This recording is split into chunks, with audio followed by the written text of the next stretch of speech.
If I dance well, will you buy me medicine? The words hung in the air like smoke after a gunshot.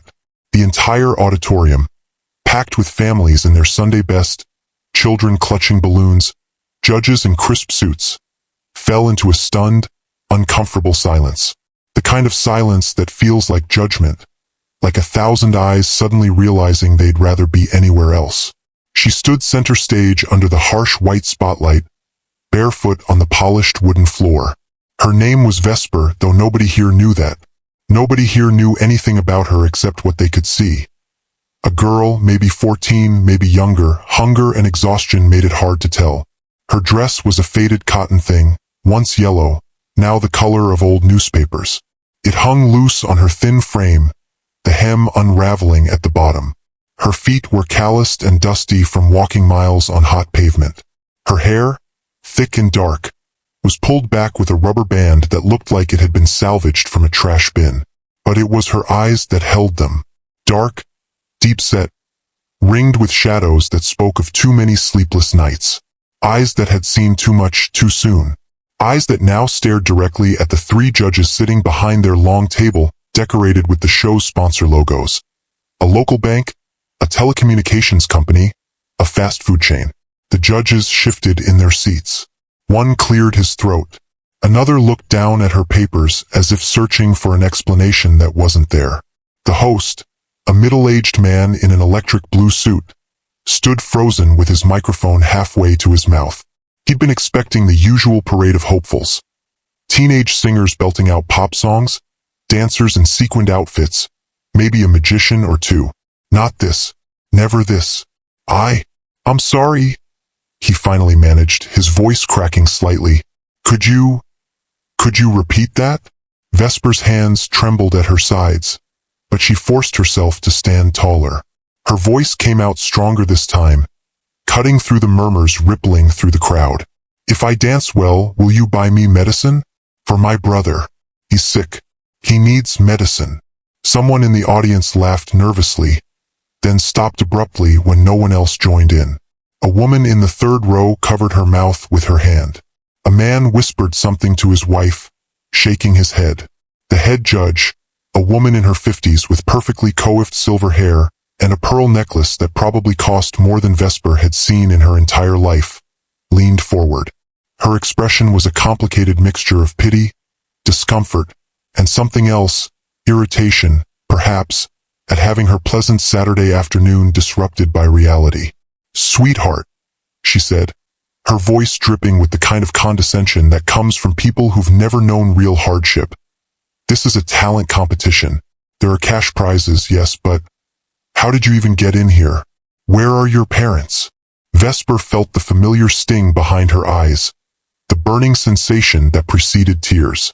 But she'd learned long ago that tears didn't buy medicine or food or safety. Tears were a luxury she couldn't afford.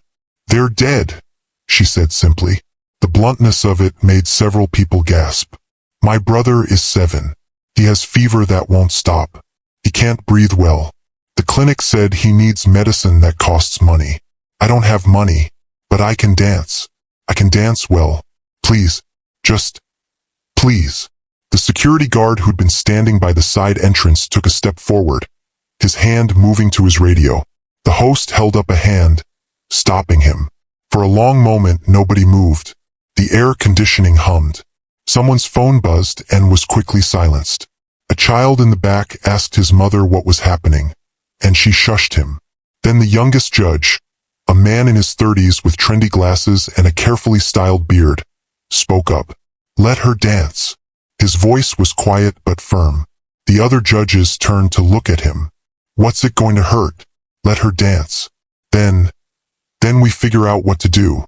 The silver-haired judge pursed her lips but nodded slowly. The third judge, an older man who'd been silent until now, simply waved his hand in agreement, still looking deeply uncomfortable. The host approached Vesper cautiously, as if she might bolt like a frightened animal. "Okay," he said gently. "Okay. What's your name, young lady?" "Vesper." "Vesper. Beautiful name. And do you have music? Something you've prepared?" She shook her head. "I don't have anything. I can dance to anything. Or nothing. I used to dance with my mother. Before. The word before carried the weight of an entire lost world. Before her parents died. Before her brother got sick. Before she knew what it meant to be truly, desperately alone. The host looked backstage, helpless. A stagehand called out, "We've got the tracks from the other contestants. Want me to just pick something?" "Something slow," Vesper said suddenly. "Something sad. That's what I know how to dance." As they searched for music, Vesper closed her eyes and let her mind drift back to the morning that felt like a lifetime ago, though it had only been hours. The sun had risen angry that day, turning their small room, barely larger than a storage closet, into an oven. By 7 a.m. Vesper had woken to the sound of Caspian coughing, those terrible wet coughs that shook his small body and left him gasping. She'd laid her hand on his forehead and felt the heat radiating from his skin like he was burning from the inside out. "Vesper," he'd whispered, his voice hoarse. "I'm cold, cold." In their sweltering room where the single fan did nothing but push hot air in circles. That's how she knew the fever was bad. She'd wrapped him in the thin blanket they shared, the one with cartoon dinosaurs that their mother had bought at a thrift store 3 years ago, back when she was still alive. Their mother had died first 2 years ago. Cancer, the free clinic doctor had said, though by the time they diagnosed it, it was far too late. She'd worked as a house cleaner for wealthy families, breathing in their chemicals and their dust, and died apologizing to Vesper for leaving her alone. Their father had followed 6 months later. A construction accident, a fall from scaffolding, a death so mundane the company hadn't even sent condolences. Just a small payment that lasted 3 weeks before it ran out. Since then, Vesper had done everything. She'd panhandled on street corners, her hand outstretched, learning to make herself small and pitiful because that's what got coins. She'd sorted through dumpsters behind restaurants, competing with stray cats for scraps. She'd carried groceries for neighbors for a few dollars. She'd stood outside the supermarket and helped people load their bags into their cars, always careful to be polite, always smiling even when they looked at her with disgust. And through it all, she'd kept Caspian fed. Kept him in their rented room that cost most of what she made. Kept him safe, because he was all she had left. The only proof that she'd once had a family, a life, a name that meant something to someone. But now he was sick. Really sick. The kind of sick that didn't go away with rest or water or the prayers she whispered into his hair when she thought he was sleeping. She'd taken him to the free clinic the day before, carrying him on her back because he was too weak to walk. The nurse, a tired woman with kind eyes, had examined him and shaken her head. "Pneumonia," she'd said. "He needs antibiotics. Strong ones. We don't have them here. You'll need to go to the pharmacy." "How much?" Vesper had asked, though she was afraid of the answer. "For a full course? Maybe $80. Maybe more." $80. It might as well have been $800. Vesper had $3 in her pocket. $3 that was supposed to buy mac and cheese for the next 2 days. She'd walked home in a daze, Caspian's labored breathing hot against her neck. She'd laid him down on their thin mattress on the floor and sat beside him, watching his chest rise and fall with effort. And she'd thought about giving up, just for a moment, just long enough to understand the sweet relief it might bring. But then Caspian had opened his eyes and smiled at her. "Don't be sad, Vesper," he'd whispered. "Mom said you're the strongest person in the world. You'll find a way." He'd fallen asleep holding her hand, and she'd sat there as the afternoon sun slanted through their single window, turning everything golden and beautiful and false. And that's when she'd heard it. Music and laughter floating up from the street below. Curious, she'd gone to the window and looked down. A van with loudspeakers was making its way down the street, announcing a talent show at the community center.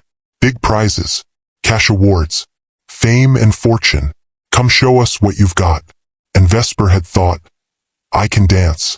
Her mother had been a dancer once, before she'd had to give it up for cleaning houses and survival. But she taught Vesper the old dances, folk movements mixed with something more fluid, more emotional. Dance that told stories without words. Dance that came from somewhere deeper than technique. If you can make people feel something, Her mother had told her, demonstrating a turn that seemed to defy gravity. You can make them see you, and once they see you, really see you, you're not invisible anymore. Vesper had been invisible her whole life. A homeless kid, one of thousands. People looked past her, through her, anywhere but at her. But if she danced the way her mother had taught her, maybe, just maybe, someone would see. And if they saw her, they might help. She checked on Caspian one more time. He was sleeping fitfully, his breathing shallow. She'd left him a cup of water and a piece of bread she'd been saving, locked the door to their room, and walked barefoot through the scorching afternoon heat to the community center. The building was grand, by her standards at least. Clean brick walls, glass doors, air conditioning that she could feel even from the entrance. Families streamed in, children in their performance costumes, parents carrying bags and cameras and excitement. Security guards flanked the entrance. One of them, a large man with a hard face, had held up a hand as she approached. Stop. Ticket. I don't have. Then you can't come in. Move along. She'd stood there, desperation rising in her throat like bile. Please. I need to. I said move along. We don't need your kind here. Go beg somewhere else. Your kind. The words had hit her like a slap. Your kind. As if being poor was a contagious disease. As if poverty was a moral failing rather than a circumstance. She'd backed away, but she hadn't left. She'd circled the building, looking for another way in. And she'd found it. A service entrance propped open by a janitor taking a smoke break. She'd slipped inside while his back was turned, her heart pounding so hard she thought it might burst from her chest. The backstage area had been chaos. Performers warming up, parents fussing over costumes, organizers shouting into headsets. Nobody noticed one more child in the crowd. She'd found a spot in the wings and watched the show unfold, act after act. Singers who forgot lyrics. Dancers in matching outfits who moved in perfect synchronization. A magician who pulled a rabbit from a hat while the audience applauded politely. And the judges smiled and made notes and gave scores with a casual authority that came from never having to fight for anything. She'd waited for her moment, waited for the courage to step out of the shadows. And then, during a transition between acts, while the stage was empty and the host was checking his cards, she'd simply walked out. Barefoot and trembling and terrified, she'd walked into the spotlight and asked the only question that mattered. Music began to play, pulling Vesper back to the present. It was a piano piece, melancholic and slow, each note hanging in the air like a question. She opened her eyes and found hundreds of faces staring at her. Some curious, some pitying, some already composing the social media posts they'd make about this bizarre interruption to their Saturday entertainment. She took a breath and let it out slowly. Then she began to dance. At first, her movements were hesitant, unsure. Her feet, so used to hot pavement and sharp stones, felt strange against the smooth stage floor. But then muscle memory took over, and her body remembered what her mind couldn't quite grasp. The feeling of dance as escape, as expression, as the only language that had ever made sense to her. She moved like water, fluid and inevitable. Her arms rose and fell with a grace that seemed impossible from someone so undernourished. Each movement told a story. The weight of carrying her brother, the endless search for food, the exhaustion that lived in her bones. She danced her mother's death, her father's fall, the nights she'd held Caspian while he cried from hunger. The audience had been prepared to feel uncomfortable, maybe even to look away. But they couldn't. Something about the rawness of her performance, the absolute honesty of it, held them captive. This wasn't a rehearsed routine designed to impress judges. This was survival translated into movement. This was pain made beautiful through the only means she had left. She spun, and her thin dress flared out around her. She leaped, and for a moment, she was weightless, free from the gravity of her circumstances. She fell to her knees, arms outstretched, and the gesture was so supplicant, so desperate, that several people in the audience felt tears on their cheeks without quite understanding why. The silver-haired judge sat with her hand pressed to her mouth, her carefully maintained composure cracking. The young judge with the trendy glasses had leaned forward so far, he was nearly out of his chair, his eyes wide. Even the uncomfortable older judge had stopped looking away. Vesper didn't know any of this. She'd closed her eyes again, lost in the movement. She was dancing for Caspian, for her mother who'd taught her these steps, for her father who used to smile when he watched them practice, for the life they should have had, the life that had been stolen from them piece by piece. The music built to a crescendo, and so did her movement. Faster now, more urgent. She leaped and turned and reached toward the ceiling as if she could grab hold of something. Hope, maybe, or justice, or just one more day. And then the music stopped, suddenly, and she stopped with it, frozen in place with her arms extended and her head thrown back. Silence. Complete and total silence. For 3 heartbeats, for 5. Then someone began to clap. Slowly at first, then faster. Others joined in. Then more. The applause built like thunder, rolling through the auditorium. People stood. First 1 or 2, then entire rows. The silver-haired judge was standing, her eyes wet. The young judge was standing and clapping so hard his hands must have hurt. Even the older judge had risen, his face transformed by something that looked like shame mixed with awe. Vesper opened her eyes, confused. She'd expected them to tell her to leave. She'd expected security to finally come and drag her away. Instead, she saw an entire room full of people standing and applauding for her. For her. Her legs gave out, and she sank to the floor, her body finally acknowledging the exhaustion she'd been fighting all day. The host rushed over, kneeling beside her. "Are you okay? Someone get her water. Now!" A bottle of water appeared. Vesper drank greedily, the cold liquid almost painful going down her parched throat. Someone draped a jacket over her shoulders. The young judge was suddenly there too, and he was talking fast, his words tumbling over each other. "That was incredible. I've never seen anything like that. We need to help her. Her brother needs medicine, right? How much? What does he need?" Vesper tried to speak, but her voice wouldn't work. She'd used everything she had in the dance, and there was nothing left. The host gently took her arm and helped her stand. Easy now. Let's get you backstage. Can you walk?" She nodded, though her legs felt like they were made of water. They helped her off stage, and the audience was still applauding, still standing. She heard people calling out, "Help her! Someone call a doctor! What does her brother need?" Backstage, they sat her in a chair. Someone brought food, sandwiches, and fruit and juice boxes that probably belonged to the other contestants. Vesper ate mechanically, her hands shaking so badly she could barely hold the sandwich. The young judge was on his phone, speaking urgently to someone. The silver-haired judge appeared with a bottle of juice and a gentleness that hadn't been there before. "Sweetheart," she said, and this time the word didn't sound condescending. "Where do you live? Where's your brother right now?" "Room 12, Vesper whispered between bites. "Behind the strip mall, in the old motel. He's alone. I locked the door but—" Her eyes widened with panic. "I need to go back. I shouldn't have left him. What if—" Hey, it's okay." The young judge came over, still holding his phone. "I've got a doctor friend on the way. We're gonna take you and the doctor to your brother right now." "Okay, right now."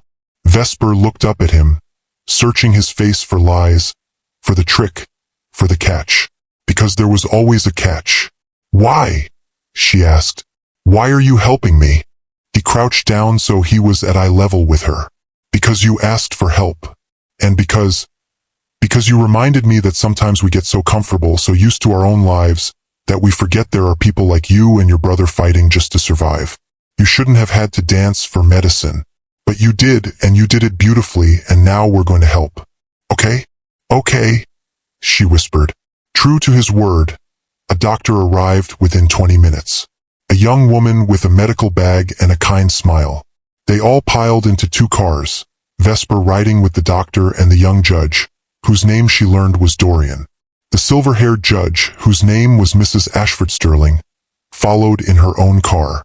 As they drove through the city, past the nice neighborhoods with their high walls and manicured lawns, past the middle-class areas with their small yards and swing sets, past the shopping centers and bus stations, and finally into the poorer neighborhoods where buildings leaned against each other like tired friends. Dorian asked her questions. Gentle questions. How old was she? Where were her parents buried? How long had she been taking care of her brother alone? She answered in short sentences, still not quite believing this was real. Any moment now, she'd wake up back in her hot room with Caspian coughing beside her and realize this had all been a fever dream. But when they reached the old motel, a crumbling structure that looked like it might collapse in a strong wind, and climbed the narrow exterior stairs to room 12, and she unlocked the door with the key she kept tied to a string around her neck, it was all still real.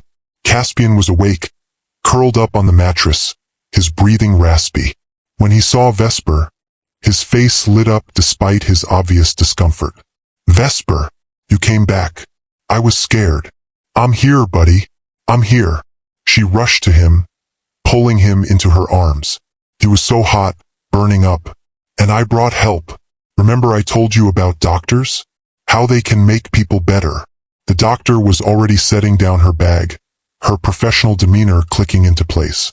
Hello, young man. I'm Dr. Safran. I hear you're not feeling well. Can I take a look at you? Over the next hour, the tiny room that had been Vesper's entire world filled with activity. Dr. Safran examined Caspian, confirmed the pneumonia diagnosis, and began administering medication. Dorian was on his phone again, making calls, his voice growing more insistent with each one. Mrs. Ashford Sterling stood in the corner, taking in the room. The single mattress on the floor, the plastic bags that served as their wardrobe, the cup for water, the complete absence of anything that wasn't absolutely essential for survival. Her face had gone very still. This is how you've been living? She asked quietly. Vesper, sitting beside Caspian and holding his hand while the doctor worked, nodded. Yes, ma'am. It's not much, but it's not enough, Mrs. Ashford Sterling said firmly. It's not nearly enough. A 14-year-old girl and a 7-year-old boy shouldn't be living like this. Where are your relatives? Aunts? Uncles? Grandparents? My dad's family is back east, Vesper explained. We went there after he died, but they said they had too many mouths to feed already. They gave us bus fare back here and told us to manage. My mom's family, I don't know where they are. She never talked about them. Mrs. Ashford Sterling's jaw tightened. I see. Dorian finished his latest phone call and looked up, his expression triumphant but also sad. Okay, I've made some arrangements. Vesper, I work with a nonprofit that helps homeless youth and orphans. I've just spoken with our director. We have a shelter, not like this, a real place with beds and food and teachers. We can get you and Caspian in there tonight. Both of you. You'll have a place to stay, food every day, and Caspian can get the medical care he needs until he's better. Vesper stared at him. A shelter. More than a shelter. A home. Temporary until we can figure out something more permanent, but safe. Clean. You won't have to beg or scrounge anymore. You can go to school. Caspian can go to school when he's well enough. Would that be okay? Would that be okay? As if she had been existing in anything remotely like okay. As if this wasn't the answer to every prayer she'd whispered into the dark. Vesper felt the tears come now, hot and unstoppable, and she didn't even try to hold them back. She nodded, unable to speak. Dr. Safran finished with Caspian and packed up her supplies. He's going to be fine, she announced. The antibiotics will take a few days to really kick in, but his breathing should start easing up soon. I'll come by the shelter tomorrow to check on him. Thank you, Vesper managed to say through her tears. Thank you so much. Thank you, Dr. Safran replied, for reminding us why we do this work in the first place. They gathered the few possessions Vesper and Caspian had. A change of clothes for each of them, the dinosaur blanket, a small wooden carving their father had made that Vesper couldn't bear to leave behind. It all fit into one plastic bag. Mrs. Ashford Sterling picked up Caspian, who was already starting to breathe a little easier, and carried him down the stairs like he weighed nothing. At the shelter, Vesper discovered that home was not an exaggeration. There were actual beds with clean sheets, a common room with books and toys, a kitchen where dinner was being prepared, spaghetti and meatballs and salad that smelled like heaven. Other children, some around her age, looked up curiously as they entered. A woman with warm eyes and graying hair came forward, smiling. "You must be Vesper and Caspian. I'm Lilith Monroe. Welcome. We've been expecting you. Let's get you both settled in." That night, after Caspian had eaten his first real meal in days and been tucked into a bed with an actual pillow, after Vesper had showered in warm water for the first time in months and put on clean clothes that had been donated, after she'd sat in the common room with the other children and they'd told her their stories and listened to hers, she lay in her own bed, staring at the ceiling, and couldn't quite believe any of it was real. Dorian had stayed for a while, making sure they were settled. Before he left, he'd sat with Vesper and explained what would happen next. "The talent show is tomorrow night, the finals. Your performance, the things you said, it's already spreading on social media. The video is going viral. People want to help. We're going to set up a fund for you and Caspian, and for the shelter. But more than that, Vesper, you moved people today. You made them see. That's a gift. I just wanted medicine for my brother," she'd said. "I know, but you got so much more than that. You got their attention, their hearts, and now we can use that to help not just you, but other kids in your situation. Would you be willing to share your story? On camera, maybe? If you're not comfortable, that's okay. But I'll do it," she'd said immediately. "If it helps other kids like me, I'll do it." And she did. Over the next weeks and months, Vesper became the face of youth homelessness in their city. Not because anyone was exploiting her, but because she chose to speak, to tell her story, to make visible what society preferred to keep hidden. The video of her performance went viral, just as Dorian had predicted. Millions of views, thousands of comments. People from around the world donated. The talent show itself donated their entire prize money to the shelter. Local businesses sponsored meals and supplies. The city council, embarrassed by the attention, announced new initiatives for homeless youth. Caspian recovered fully. The antibiotics worked, and with regular meals and a clean place to sleep, he grew stronger every day. He started going to school, and it turned out he had a mind for math that amazed his teachers. Vesper went back to school too. She was behind, years behind where she should have been, but she worked with a determination born from those desperate years on the streets. Her teachers marveled at her focus. She devoured books the way she'd once devoured any scrap of food she could find. Mrs. Ashford Sterling became a regular presence in their lives. She'd been so shaken by seeing how they lived that she joined the nonprofit's board and became their biggest advocate. She personally sponsored Vesper's education, paying for uniforms and books and tutors when Vesper needed extra help. But Vesper never forgot where she came from. Even as her circumstances improved, as she moved from the shelter into a foster family that eventually adopted both her and Caspian, as she grew into a young woman with opportunities she'd never dreamed possible. She never forgot the heat of that afternoon, the fear of losing her brother, the desperation that had driven her onto that stage. She continued dancing.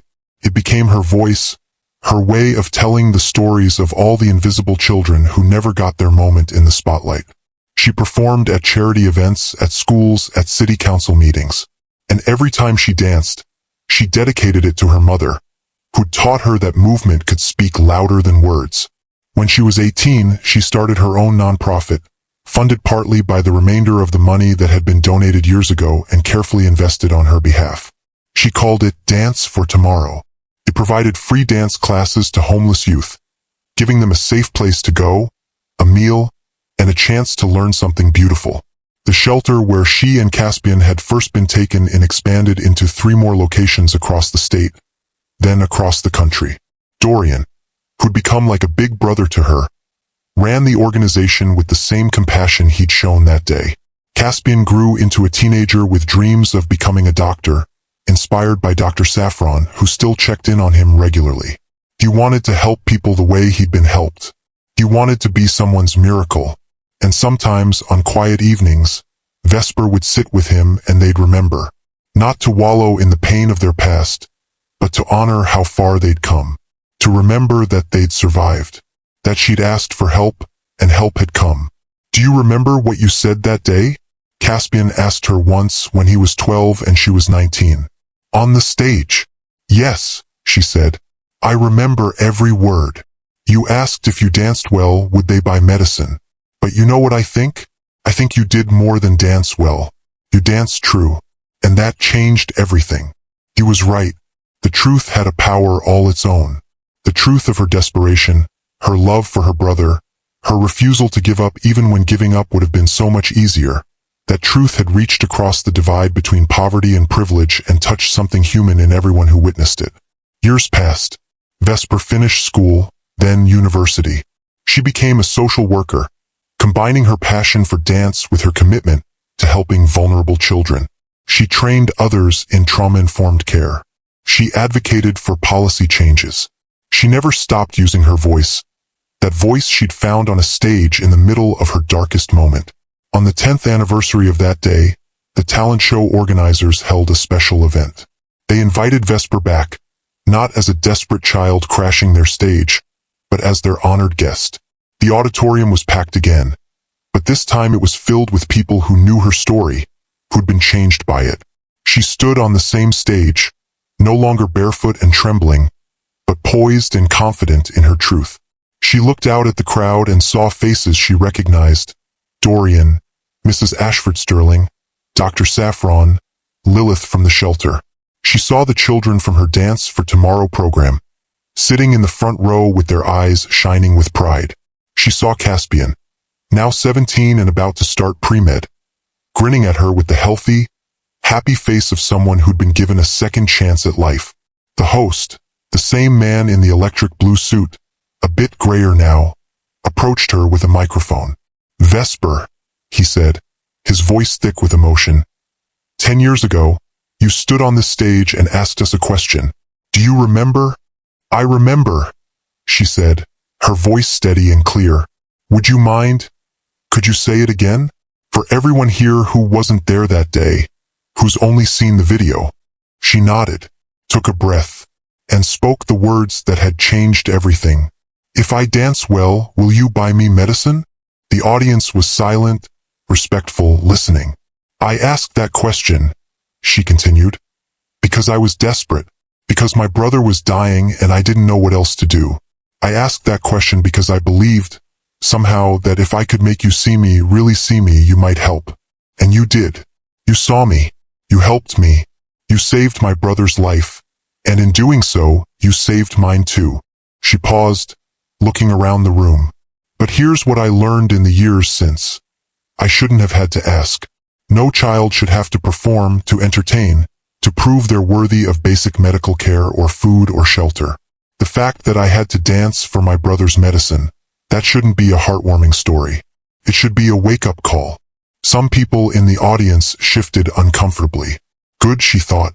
Comfort was the enemy of change. So today, she said, I want to ask a different question. Not if I dance well, but what will you do? Will you look at the children on the streets you pass every day and really see them? Will you ask why they're there and what can be done? Will you vote for policies that protect vulnerable children? Will you donate not just money, but time, attention, care? Will you make sure that 10 years from now, no child has to do what I did? She let the question hang in the air. Because if you will, if we all will, then maybe my story won't be an exception. Maybe it will be the beginning of something bigger. A world where no child is invisible. Where no child has to choose between pride and survival.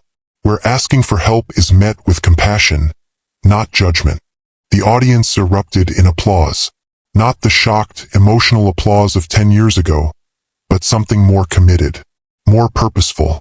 The applause of people who'd been challenged and were accepting that challenge. After the speeches and the ceremony, after the photos and the interviews and the promises of continued support, Vesper stood backstage with Caspian. They were alone for a moment, and he pulled her into a hug. Mom would be proud, he said quietly. Dad too. Yeah, she agreed, blinking back tears. Yeah, I think they would. You know what the best part is? Caspian pulled back, smiling. You don't dance for medicine anymore. You dance for joy, for healing, for yourself. That's how it should have always been. He was right again. Somewhere along the way, dance had transformed from a desperate bargaining chip into something pure again. Something that belonged to her. Something that couldn't be taken away. That night, she performed one more time. Not for judges or prizes or recognition. Just for herself and for everyone who'd been part of her journey. She danced her gratitude. She danced her hope. She danced the story of a girl who'd been invisible and now could not be ignored. And when she finished, when the music faded and she stood in the spotlight with her arms raised and her heart full, she knew that this was the legacy she wanted to leave. Not the viral video or the inspiring story, but the actual change. The lives saved. The children who'd found safety because she'd been brave enough to ask for help. The years continued to pass. Vesper married Dorian. It turned out their connection that day had been the beginning of something that grew slowly into love. They had 2 children of their own, and raised them with the understanding that privilege comes with responsibility. That seeing suffering isn't enough. You have to act. Caspian became a pediatrician, specializing in treating low-income families. He opened a clinic that provided free care to anyone who walked through the doors. No questions asked. He remembered being the sick child whose survival depended on a stranger's compassion, and he built his career on making sure other children didn't have to wait for miracles. The nonprofit expanded internationally. Dance for Tomorrow programs opened in 12 countries. Mrs. Ashford Sterling, even in her 70s, traveled to every opening, cutting ribbons and charming donors and reminding everyone that wealth meant nothing if it wasn't used to lift others. And the video, that original video of a barefoot, desperate girl asking for help, continued to circulate. New generations discovered it, shared it, were moved by it, but now it came with context, with updates, with the knowledge that this story had a happy ending not because of luck, but because people chose to care. When Vesper was 35, she received a letter. It was from a young girl, maybe 14, living in another state. The girl wrote that she'd seen Vesper's video, had been inspired by her story. The girl was homeless, taking care of her younger siblings after their parents died. She wanted to know, what should she do? How had Vesper survived? Vesper sat with that letter for a long time. Then she wrote back, "Dear friend, thank you for your courage in reaching out. Thank you for trusting me with your story. First, know this, you are not alone. What you're experiencing is real and valid and impossibly hard, but you are not alone. I survived because I asked for help. I know that's scary. I know you might have been turned away before or told you don't matter, but keep asking. Find an adult you trust, a teacher, a neighbor, a stranger who looks kind. Tell them your story. Show them this letter if it helps. Don't let anyone make you feel ashamed for needing help. And while you're fighting to survive, remember that you're still a person. You're still allowed to have dreams, to want more than just food and shelter. You're allowed to be a child, even though circumstances have forced you to be an adult. I'm sending you the contact information for organizations in your area that can help. I'm also sending this letter to them, telling them about you so they'll be expecting your call. Please reach out to them. Let them help you and your siblings find safety. You are seen. You are valuable. You matter. With love and solidarity, Vesper." She sent the letter along with donations to the local organizations, along with her personal phone number, along with everything she could think of that might help. 3 months later, she received another letter. The girl and her siblings were safe. They'd been placed with a foster family. The girl was back in school. She wanted to be a social worker someday, to help other kids like them. "See?" Caspian said when Vesper showed him the letter, tears streaming down her face. "This is what you started. This is what happens when someone refuses to be invisible." And he was right. That's what it had always been about. Not the performance or the viral moment or even the happy ending. It was about refusing to accept that some lives mattered more than others. It was about the stubborn, persistent belief that if you could just make people really see, they would care. They would help. Sometimes they did. And sometimes that was enough to change everything.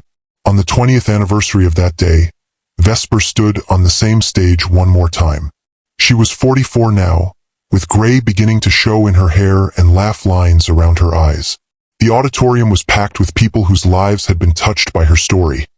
Former homeless youth who were now doctors, teachers, lawyers, artists.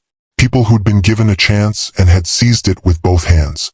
The host, now fully gray but still wearing his signature electric blue suit, asked her the same question he'd asked 10 years before.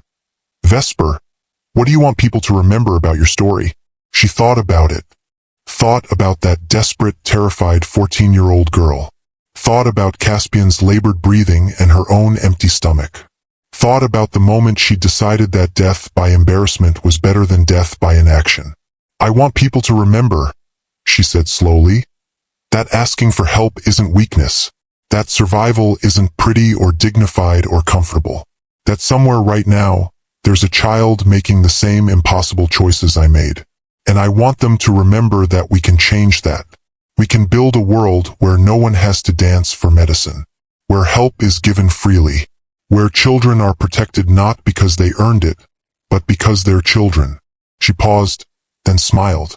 But also, I want them to remember that even in our darkest moments, we're capable of creating beauty. That desperation can be transformed into art. That the same energy that drives us to survive can, if we're lucky enough to live through it, drive us to help others do the same. And if you could go back, the host asked, and tell that 14-year-old girl one thing, what would it be? Vesper didn't hesitate. I'd tell her, you're going to be okay. It doesn't feel like it right now. You can't see how this gets better. But you're going to dance your way through this darkness. And on the other side, there's light. There's love. There's a life worth living. Just hold on a little longer. Help is coming. The audience stood and applauded, but Vesper barely heard them. She was thinking of that girl, that desperate child she'd been, and she was sending a message backward through time. You made it. We made it. Thank you for being brave. Thank you for asking. Thank you for refusing to be invisible. Because in the end, that's what it all came back to. One question, asked by a desperate child on an unbearably hot afternoon. One moment of courage that rippled outward, touching more lives than she could count. If I dance well, will you buy me medicine? The answer, it turned out, was yes. Yes, and so much more. Yes, and we'll give you a home. Yes, and we'll give you an education. Yes, and we'll help you change the world. All because she asked. All because she danced. All because she refused to die invisible. And that, in the end, was the legacy that mattered most.